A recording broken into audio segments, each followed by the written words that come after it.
নিশ্চয়ই আপনারা দেখতে পাচ্ছেন এই মুহূর্তে আমরা আছি হুগলি জেলা শাসক অর্থাৎ ডিস্ট্রিক্ট ম্যাজিস্ট্রেট ডিএম অফিসের কাছে আমরা আছি।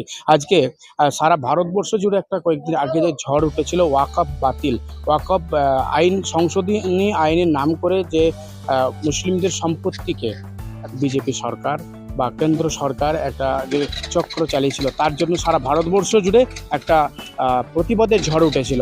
সেই প্রতিবাদের ঝড়ের মাঝখানেই আমরা দেখতে পেয়েছি বিভিন্ন ঘাত প্রতিঘাত বা ভারত পাকিস্তানের যুদ্ধ এই নিয়ে কিছু আন্দোলন বন্ধ ছিল। তারপরে কিন্তু আবারও আন্দোলনের রাস্তায় নেমেছে অল ইন্ডিয়া মুসলিম পার্সোনাল ল বোর্ড। আজকে আমরা দেখতে পেলাম অল ইন্ডিয়া মুসলিম পার্সোনাল ল বোর্ডের সারা পশ্চিম বাংলা জুড়ে আমরা দেখতে পাচ্ছি বিভিন্ন জেলায় ডিএম অফিসে ডেপুটেশন দেওয়া হচ্ছে। ডিএম কে থ্রু করে ভারতের রাষ্ট্রপতির কাছে এই ওয়াকফ সংশোধনী আইনের বিরোধিতা করে তার কাছে ডেপুটেশন দেওয়া হচ্ছে। আজকে হুগলি জেলা শাসকের কাছে হুগলি জেলার যারা ওয়াকফের আন্দোলন করছেন, যারা প্রতিনিধি দল আছেন, সেই প্রতিনিধি দল তারা হুগলি জেলার জেলা শাসকের কাছে অর্থাৎ ডিএম অফিসে তারা ডেপুটেশন দিলেন। আমরা শুনবো কি বলছেন তারা, কি ডেপুটেশন দেওয়ার পরে তারা কি বলছেন আমরা সরাসরি আপনাদের শোনাবো। দেখতে থাকুন, সঙ্গে থাকুন নির্ভীক কণ্ঠ। ডিএম অফিসে কি বিষয়?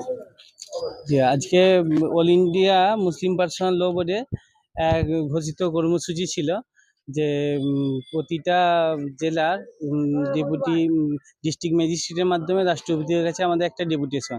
সেটা হচ্ছে যে ওয়াকফ যে নতুন সংশোধনী বিল বা আইন পাস হয়েছে, সেটা হচ্ছে সংবিধান বিরোধী। সংবিধানকে মৌলিক যে ধারাগুলো আছে, সংবিধানের মৌলিক ধারাগুলোকে লঙ্ঘন করে এই বিলটা পাস হয়েছে ক্ষমতার জোরে এবং সংখ্যার জোরে। সেটা আমরা রাষ্ট্রপতির কাছে এই ডিস্ট্রিক্ট ম্যাজিস্ট্রেটের মাধ্যমে আমরা রাষ্ট্রপতির কাছে আমাদের দাবি পৌঁছতে জন্য এই অল ইন্ডিয়া মুসলিম পার্সোনাল ল বোর্ডের মাধ্যমে আমরা এই কর্মসূচি ঘোষণা হয়েছিল এবং তার আমরা ডেপুটেশন জমা দিলাম। আমাদের একটাই উদ্দেশ্য যে সংবিধানকে যেন তেন প্রকারে বাঁচাতে হবে এবং দেশকে বাঁচাতে হবে।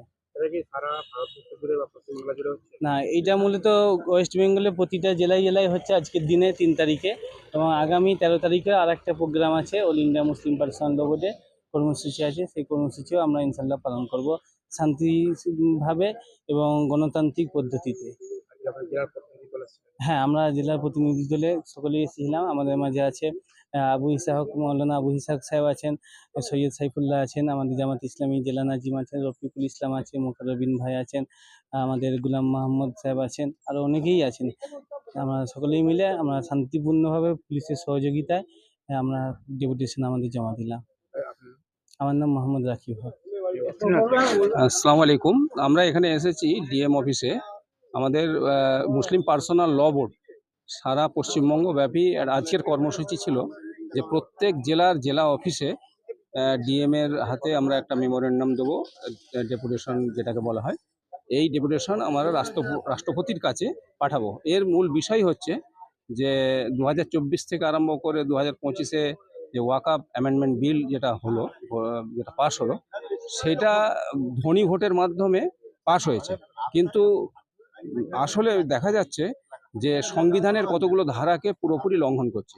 Article 14, article 15, article 26, article 29, article 30, এই সংবিধানের এই ধারাগুলোকে সরাসরি লঙ্ঘন করার কারণে বিদগ্ধ মহলে সারা ভারতবর্ষব্যাপী সমস্ত আইনজীবীরা এবং সমস্ত বুদ্ধিজীবীরা এ পথে নেমেছে, এটা আন্দোলন হিসাবে নিয়েছে। এবং মুসলিমদের জন্য, বিশেষ করে মুসলিম পার্সোনাল ল বোর্ড মুসলিমদের স্বার্থ রক্ষা করার জন্য তারা আইনি লড়াই লড়ে। এটা 1973 সাল থেকে এরা লড়াই করে আসছে। তো মুসলিম পার্সোনাল ল বোর্ড এই কর্মসূচি হাতে নিয়েছে যে আজকে ডেপুটেশন দেওয়া হলো যাতে ওয়াকফ বিলটা বাতিল হয়। আমার নাম সৈয়দ সাইফুল্লাহ, জামাত ইসলামী হিন্দের হুগলি জেলার প্রেসিডেন্ট।